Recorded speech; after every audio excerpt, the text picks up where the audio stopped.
ਖਬਰਾਂ ਦੀ ਸ਼ੁਰੂਆਤ ਕਰੀਏ ਇਸ ਟਾਈਮ ਤੇ ਸਭ ਤੋਂ ਚਰਚਿਤ ਮਸਲੇ ਤੋਂ। ਸਤਲੁਜ ਫਿਲਮ ਆਈ ਹੈ, ਸ਼ਹੀਦ ਭਾਈ ਖਾਲੜਾ ਜੀ ਦੀ ਸ਼ਹਾਦਤ ਬਾਰੇ ਵੀ ਗੱਲਾਂ ਚੱਲੀਆਂ ਨੇ। ਇਹਦੇ ਨਾਲ ਡੀਐਸਪੀ ਜਸਪਾਲ ਸਿੰਘ ਵੀ ਫਰੇਮ ਦੇ ਵਿੱਚ ਆ ਗਿਆ। ਡੀਐਸਪੀ ਜਸਪਾਲ ਸਿੰਘ ਜੇਲ੍ਹ ਦੇ ਵਿੱਚੋਂ ਬਾਹਰ ਆਉਂਦਾ, ਉਸ ਤੋਂ ਬਾਅਦ ਵਾਪਸ ਜੇਲ੍ਹ ਦੇ ਵਿੱਚ ਨਹੀਂ ਜਾਂਦਾ। ਸਵਾਲ ਖੜਾ ਹੋ ਗਿਆ, ਚਰਚਾ ਚੱਲ ਪਈ ਹੈ ਕਿ ਇਬਾਰਤ ਮਾਨ ਸਰਕਾਰ ਨੇ ਲਿਖੀ ਹੈ ਜੀ ਇਸ ਦੀ। ਪ੍ਰਵੀਨ ਜੀ, ਇੱਕ ਕਹਾਵਤ ਅਕਸਰ ਪ੍ਰਚਲਿਤ ਰਹੀ ਹੈ ਕਿ ਸਵਾਮ ਸਾਰੇ ਨੰਗੇ। ਜੀ ਜੀ, ਉਹ ਮੈਨੂੰ ਲੱਗਦਾ ਸਾਡੀ ਸਿਆਸਤਦਾਨਾਂ ਲਈ ਬਣੀ ਹੈ, ਸਾਡੀਆਂ ਹੀ ਸਰਕਾਰਾਂ ਲਈ ਬਣੀ ਹੈ, ਸਾਡੀ ਸਿਸਟਮ ਲਈ ਬਣੀ ਹੈ। ਆਪਾਂ ਜਿਸ ਦਿਨ ਦੀ ਜਸਵੰਤ ਖਾਲੜਾ ਦੇ ਜੀਵਨ ਨੂੰ ਆਧਾਰਿਤ ਫਿਲਮ ਸਤਲੁਜ ਰਿਲੀਜ਼ ਹੋਈ, ਫਿਰ ਵਾਪਸ ਲਈ, ਉਸ ਤੋਂ ਬਾਅਦ ਇਹ ਫਿਲਮ ਤਾਂ ਇੱਕ ਪਹਿਲੂ ਰਹਿ ਗਿਆ। ਇਸ ਫਿਲਮ ਦੇ ਰਾਹੀਂ ਜੋ ਕੁਝ ਸਾਹਮਣੇ ਆਇਆ ਉਸਨੇ ਬਹੁਤ ਕੁਝ ਬੇਨਕਾਬ ਕੀਤਾ। ਮਤਲਬ ਜੇ ਕਈ ਵਾਰ ਨਾ ਬੜੀ ਲਿਪਾ ਪੋਚੀ ਕੀਤੀ ਹੁੰਦੀ ਹੈ, ਬੜਾ ਮੇਕਅਪ ਕੀਤਾ ਹੁੰਦਾ ਤੇ 4 ਕਣੀਆਂ ਪੈ ਜਾਣ ਤੇ ਉਹ ਸਾਰਾ ਮੇਕਅਪ ਉਤਰ ਜਾਂਦਾ। ਸੋ ਇੱਕ ਫਿਲਮ ਨੇ ਇਹਨਾਂ ਸਾਰਿਆਂ ਦਾ ਮੇਕਅਪ ਧੋ ਕੇ ਰੱਖਤਾ। ਸਹੀ ਹੈ, ਬਿਲਕੁਲ ਜੀ। ਔਰ ਸਮੁੱਚੇ ਤੁਸੀਂ ਇਹ ਦੇਖੋ ਕਿ ਕਾਂਗਰਸ ਤਾਂ ਘਿਰਿਓ ਆ, ਉਹ ਤਾਂ ਜਦੋਂ ਵੀ 84 ਦਾ ਜ਼ਿਕਰ ਆਊਗਾ, ਇਸ ਦੌਰ ਦਾ ਜ਼ਿਕਰ ਆਊਗਾ ਤਾਂ ਕਾਂਗਰਸ ਤਾਂ ਦੁੱਧੋਤੀ ਹੋ ਜਾਵੇ ਚਾਹੇ, ਉਹ ਤਾਂ ਵੀ ਉਹ ਦਾਗ ਨਹੀਂ ਧੋ ਸਕਦੀ। ਬਿਲਕੁਲ ਸਹੀ। ਉਸ ਤੋਂ ਬਾਅਦ ਜੇ ਤੁਸੀਂ ਖਾਲੜਾ ਤੱਕ ਹੀ ਸੀਮਤ ਹੋ ਕੇ ਦੇਖੋ ਤਾਂ ਪ੍ਰਕਾਸ਼ ਸਿੰਘ ਬਾਦਲ ਦਾ ਜਾਂ ਅਕਾਲੀ ਦਲ ਬਾਦਲ ਦਾ ਜੋ ਫੈਸਲਾ ਸੀਗਾ, ਜੋ ਸਥਿਤੀ ਸੀ, ਉਹਦੇ ਬਾਰੇ ਤਾਂ ਉਹਨਾਂ ਦੀ ਬੇਟੀ ਜਸਵੰਤ ਸਿੰਘ ਖਾਲੜਾ, ਉਹਨਾਂ ਦੀ ਬੇਟੀ ਨੇ ਤੇ ਪਤਨੀ ਪਹਿਲਾਂ ਹੀ ਦੱਸ ਚੁੱਕੀ ਹੈ ਕਿ ਸਾਨੂੰ ਬੁਲਾ ਕੇ ਬਾਦਲ ਸਾਹਿਬ ਕਹਿੰਦੇ ਨੇ ਛੱਡੋ ਜੀ ਕਿਹੜਾ ਕਮਿਸ਼ਨ, ਜਦੋਂ ਕਿ ਕਹਿੰਦੀ ਚੋਣ ਮੈਨੀਫੈਸਟੋ ਸ਼ਾਮਲ ਕੀਤੀ ਸੀ ਗੱਲ। ਸਹੀ ਹੈ ਕਿ ਸਰਕਾਰ ਆਉਣ ਤੇ ਖਾਲੜਾ ਦੀ ਮੌਤ ਦੇ ਕਾਰਨਾਂ ਦਾ ਲਈ ਕਮਿਸ਼ਨ ਬਿਠਾਵਾਂਗੇ ਜੀ, ਤੇ ਕਹਿੰਦੀ ਬਾਅਦ ਛੱਡੋ ਜੀ, ਤੁਸੀਂ ਕੋਈ ਮਿਨਿਸਟਰੀ ਲੈਣੀ ਆ ਤਾਂ ਦੱਸੋ, ਨਹੀਂ ਆਪਣੇ ਜਵਾਕ ਪਾਲੋ, ਬਸ ਛੱਡੋ ਹੁਣ ਇਹਨੂੰ, ਹੈ ਨਾ। ਤੇ ਇਹਨਾਂ ਦੇ ਰੋਲ ਕੀ ਰਹੇ ਉਹ ਵੀ ਸਾਰਿਆਂ ਨੂੰ ਸਮਝ ਆਉਂਦੇ। ਹੁਣ ਬੀਜੇਪੀ ਦਾ ਸਭ ਨੂੰ ਪਤਾ ਹੀ ਹੈ ਕਿ ਦਿਖਾਉਣਾ ਕੁਛ ਤੇ ਕਰਨਾ ਕੁਛ, ਉਹ ਵਰਤਾਰਾ ਬਹੁਤ ਲੰਬਾ ਐਪੀਸੋਡ ਹੈ ਇਹਨਾਂ ਦੀ। ਜਿੱਥੇ ਸਰਕਾਰ ਆਈਆਂ ਉੱਥੇ ਪਹਿਲਾਂ ਕੀ ਵਾਪਰਿਆ ਤੇ ਪੰਜਾਬ ਪ੍ਰਤੀ ਵੀ ਕਿੰਨੇ ਕੇ ਸੁਹਿਰਦ ਨੇ ਆਪਾਂ ਸਾਰੇ ਬੰਦੀ ਸਿੰਘਾਂ ਦੇ ਮਾਮਲੇ, ਜਾਂ ਦੇਸ਼ ਦੇ ਵਿੱਚ ਸਮਾਜਿਕ ਕਾਰਕੁਨਾਂ ਦੀ ਬੰਦੀਆਂ ਦੇ ਮਾਮਲੇ ਆਪਾਂ ਸਾਰੇ ਦੇਖੇ। ਹੁਣ ਇਹ ਨਵੇਂ ਬਦਲਾਅ ਵਾਲੇ ਆਏ ਜੀ, ਤੇ ਲੋਕ ਕਹਿੰਦੇ ਵੀ ਕਿ ਇਹਨਾਂ ਦਾ ਕਿਸੇ ਨਾਲ ਕੀ ਤਾਲੁਕਾਤ, ਇਹਨਾਂ ਦਾ ਕੀ ਸੰਬੰਧ, ਇਹ ਕੋਈ ਕਿਸੇ ਨਾਲ ਤਾਲੁਕਾਤ ਨਹੀਂ ਰੱਖਦਾ, ਇਹਦਾ ਕੁਛ ਲੈਣਾ ਦੇਣਾ ਨਹੀਂ। ਜਸਵੰਤ ਸਿੰਘ ਖਾਲੜਾ ਦੇ ਮਾਮਲੇ ਦੇ ਵਿੱਚ ਪਰਿਵਾਰ ਨੇ ਲੰਬੀ ਲੜਾਈ ਲੜੀ ਜੀ, CBI ਦੇ ਫੈਸਲਿਆਂ ਨੂੰ ਆਧਾਰ ਬਣਾਇਆ, ਹੈ ਨਾ। ਉਹ ਸਾਰੀਆਂ ਪ੍ਰਕਿਰਿਆ ਤਹਿਤ ਉਹਨਾਂ ਨੇ ਇੱਕ ਲੰਬੀ ਜਦੋਜਹਿਦ ਲੜ ਕੇ, ਹੈ ਨਾ, ਇੱਕ DSP, ਇੱਕ ASI ਤੇ 4 ਦੇ ਕਰੀਬ ਹੋਰ ਪੁਲਿਸ ਵਾਲਿਆਂ ਨੂੰ ਮਤਲਬ ਕਿ ਕਟਹਿਰੇ 'ਚ ਖੜਾ ਕੀਤਾ ਤੇ ਉਹਨਾਂ ਨੂੰ ਸਜ਼ਾਵਾਂ ਹੋਈਆਂ ਜੀ। DSP ਔਰ ASI ਨੂੰ ਉਮਰ ਕੈਦ ਤੇ ਹੋਰਨਾਂ 4 ਨੂੰ 7-7 ਸਾਲ ਦੀ ਸਜ਼ਾ ਹੋਈ।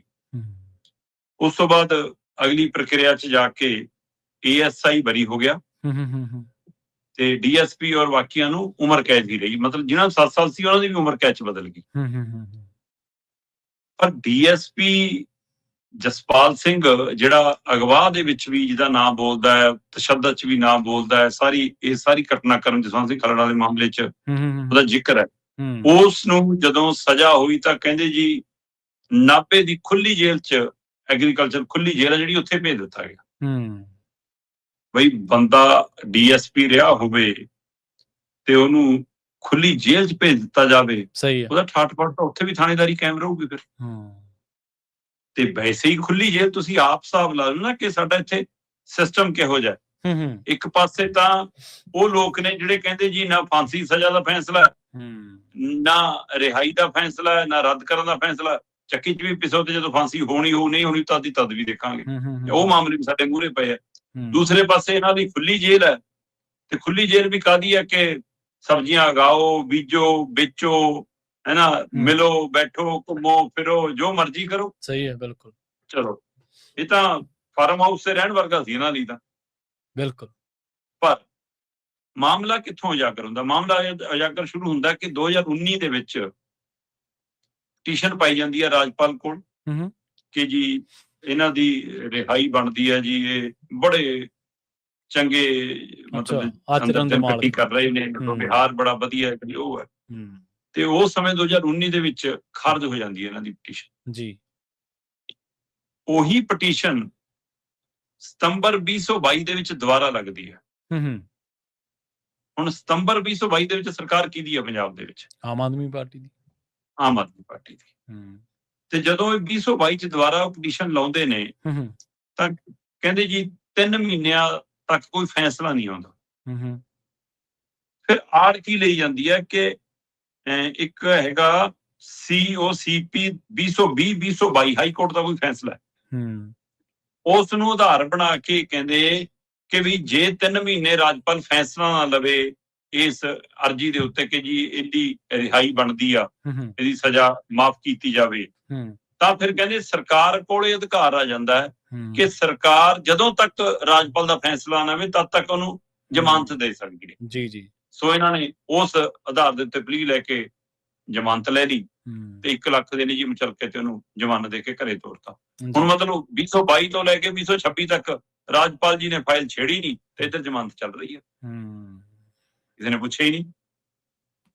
ਤੇ ਹੁਣ ਜਦੋਂ ਫਿਲਮ ਆ ਗਿਆ, ਮਾਮਲਾ ਆ ਗਿਆ, ਪੁੱਛਗਿੱਛ ਸ਼ੁਰੂ ਹੋ ਗਈ ਹੈ ਨਾ, ਤੇ ਫਿਰ ਨਾਭੇ ਨੇ ਪੁਲਿਸ ਨੂੰ ਲਿਖਤਾ ਕਿ ਦੱਸਿਓ ਜੀ ਹੁਸ਼ਿਆਰਪੁਰ ਪੁਲਿਸ ਨੂੰ ਕਿ ਬੰਦਾ ਕਿੱਥੇ ਆ ਜੀ। ਹੁਸ਼ਿਆਰਪੁਰ ਪੁਲਿਸ ਵਾਲੇ ਕਹਿੰਦੇ ਬਿਲਕੁਲ ਜੀ ਸਾਤੋਂ ਜਾਣਕਾਰੀ ਮੰਗੀ ਗਈ ਆ। ਹੁਣ ਉਹਨਾਂ ਦੇ ਰਿਕਾਰਡ 'ਚ ਪਤਾ ਨਹੀਂ ਕਿਹੜੇ ਪਿੰਡ ਦਾ ਤੇ ਕਿੱਥੇ ਦਾ ਟਿਕਾਣਾ ਬੋਲਦਾ ਨਾ, ਉੱਥੇ ਕਿਹਨੇ ਲੱਭਣਾ, ਸ਼ਹਿਰ 'ਚ ਕਿਹਨੇ ਲੱਭਣਾ। ਜੇ ਪੁਲਿਸ ਲੱਭਣਾ ਚਾਹੁੰਦਾ ਇੱਥੇ ਰਾਜਦੀਪ ਵਰਗੇ ਲੱਭੇ ਹੀ ਨਹੀਂ। ਸਹੀ ਹੈ, ਬਿਲਕੁਲ ਜੀ। ਲੱਭਣ ਦੀ ਨੀਅਤ ਤਾਂ ਹੋਣੀ ਚਾਹੀਦੀ ਹੈ ਨਾ।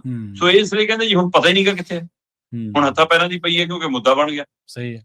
ਸੋ ਇਸ ਲਈ ਇਹ ਜਿਸ ਤਰੀਕੇ ਨਾਲ ਸ਼ਹਿ ਆ, ਬੇਸ਼ੱਕ ਮੈਂ ਕੱਲ ਸੁਣ ਰਿਹਾ ਸੀਗਾ ਆਮ ਆਦਮੀ ਪਾਰਟੀ ਦੇ ਬੁਲਾਰੇ ਨੂੰ, ਉਹ ਕਹਿੰਦੇ ਨਹੀਂ ਜੀ ਸਾਡਾ ਕੋਈ ਤਾਲੁਕਾਤ ਨਹੀਂ, ਇਹ ਤਾਂ CBI ਫੈਸਲਾ ਲੈਂਦੀ ਆ ਕਿ ਜੀ ਇਹ ਤਾਂ CBI ਦੇ ਅਧਿਕਾਰ ਖੇਤਰ 'ਚ। ਬਈ ਸੂਬਾ ਸਰਕਾਰਾਂ ਤੁਹਾਡੀਆਂ, ਜੇਲ੍ਹਾਂ ਤੁਹਾਡੇ ਕੰਟਰੋਲ 'ਚ, ਸੂਬਾ ਤੁਹਾਡਾ, ਮਾਲਕ ਤੁਸੀਂ, ਗ੍ਰਹਿ ਮੰਤਰਾਲੇ ਤੁਹਾਡੇ ਕੋਲ। ਕਹਿੰਦੇ ਨਹੀਂ ਜੀ ਅਮਿਤ ਸ਼ਾਹ ਨੇ ਫੈਸਲਾ ਲਿਆ। ਜੇ ਅਮਿਤ ਸ਼ਾਹ ਨੇ ਲਿਆ ਤਾਂ ਵੀ ਸਰਕਾਰ ਕਟਹਿਰੇ 'ਚ, ਤੇ ਜੇ ਅਮਿਤ ਸ਼ਾਹ ਦੇ ਕਹੇ ਤੇ ਤੁਸੀਂ ਲਿਆ ਤਾਂ ਵੀ ਕਟਹਿਰੇ 'ਚ। अमृतपाल सिंह वाले मामले च खुद कहती सी ना जी, अमित शाह के हाँ हम दोनों सरकारें मिलकर काम कर रही हैं। सो फिर ਇਹਦਾ ਮਤਲਬ ਲੋਕਾਂ ਦਾ ਲੱਗਦਾ ਸੀ ਕਿ ਇਹਨਾਂ ਦਾ ਕੀ ਤਾਲੁਕਾਤ ਖਲੜਾ ਵਾਲੇ ਮਾਮਲੇ ਨਾਲ। ਸਹੀ ਹੈ। ਮੈਂ ਕਹਿੰਦਾ ਆਪਾਂ ਫੁੱਲ ਚੜਾਉਣੇ ਆ ਇਹਨਾਂ ਦੇ ਇਸ ਗੱਲ ਤੇ ਕਿ ਜੀ ਤੁਹਾਡਾ ਰੋਲ ਨਹੀਂਗਾ, ਪਰ ਜੇ ਬਾਹਰਲੀ ਸਰਕਾਰ, ਕੇਂਦਰ ਸਰਕਾਰ ਆ ਕੇ ਪੰਜਾਬ ਦੇ ਇਹਨਾਂ ਮਾਮਲੇ 'ਚ ਦਖਲ ਦੇ ਰਹੀ ਸੀ, ਤੁਸੀਂ ਕੀ ਬੋਲੇ? ਤੁਸੀਂ ਇਤਰਾਜ਼ ਕੀਤਾ ਕੋਈ? ਤੁਸੀਂ ਉਸ ਸਮੇਂ ਕੀ ਕੀਤਾ? ਫਿਰ ਇੱਥੋਂ ਦਾ ਲੱਗਦਾ ਤੁਸੀਂ ਕਿਹਦੇ ਨਾਲ ਹੋ? ਸੋ ਚੋਰ ਨੂੰ ਚੋਰੀ ਕਰਦੇ ਦੇਖਣਾ ਚੋਰ ਦਾ ਸਾਥ ਦੇਣਾ ਹੀ ਹੁੰਦਾ। ਸਹੀ ਹੈ। ਸੋ ਇਸ ਲਈ ਜੇ ਤੁਸੀਂ ਇਹ ਕਹਿੰਦੇ ਹੋ, ਪਰ ਮੇਰਾ ਸਵਾਲ ਇਹ ਹੈ ਕਿ ਜਨਾਬ ਤੁਹਾਡੀ ਸਰਕਾਰ ਦੇ ਰਾਜ ਭਾਗ 'ਚ ਸਾਰਾ ਕੁਝ ਹੋਇਆ ਤੇ ਇਸ ਲਈ ਜਵਾਬਦੇਹ ਤੁਹਾਡੀ ਹੈ ਕਿ ਤੁਸੀਂ ਕਿਹਨਾਂ ਦੇ ਸਾਥੀ ਹੋ, ਕਿਹਨਾਂ ਦਾ ਸਾਥ ਦਿੰਦੇ ਹੋ ਤੇ ਕਿਹਨਾਂ ਕਨੀ ਪਿੱਠ ਕਰਦੇ ਹੋ। ਇਹਦਾ ਨਜ਼ਾਰਾ ਸਾਹਮਣੇ। ਇਸ ਲਈ ਆਪਾਂ ਜਿਹੜੀ ਗੱਲ ਕੀਤੀ ਸੀ ਨਾ ਕਿ ਇਸ ਵਾਂਗ ਸਾਰੇ ਨੰਗੇ, ਉਹਨਾਂ 'ਚ ਵੀ ਸ਼ਾਮਲ। ਹਾਂਜੀ ਬਿਲਕੁਲ। ਦੇਖੋ ਜੇ ਕੋਈ ਕਿਸੇ ਘਰ ਦਾ ਮਾਲਕ ਆ ਤੇ ਉਹਦੀ ਹਾਜ਼ਰੀ ਦੇ ਵਿੱਚ ਘਰੋਂ ਕੋਈ ਚੋਰੀ ਹੋ ਰਿਹਾ ਜਾਂ ਘਰੋਂ ਕੋਈ ਢਾਹ ਭੰਨ ਹੋ ਰਹੀ ਹੈ ਤੇ ਉਹ ਕਹੇ ਮੈਨੂੰ ਤਾਂ ਜੀ ਪਤਾ ਨਹੀਂ ਫਲਾਣੇ ਨੇ ਕੀਤੀ ਹੈ, ਜ਼ਿੰਮੇਵਾਰੀ ਤਾਂ ਉਹਦੀ ਹੋਈ ਹੈ ਰੋਕਣ ਦੀ, ਚੋਰੀ ਨੂੰ ਜਾਂ ਰਿਪੋਰਟ ਕਰਨ ਦੀ, ਜਾਂ ਜਵਾਬਦੇਹੀ ਤਾਂ ਉਹਦੀ ਬਣਦੀ ਹੈ ਨਾ।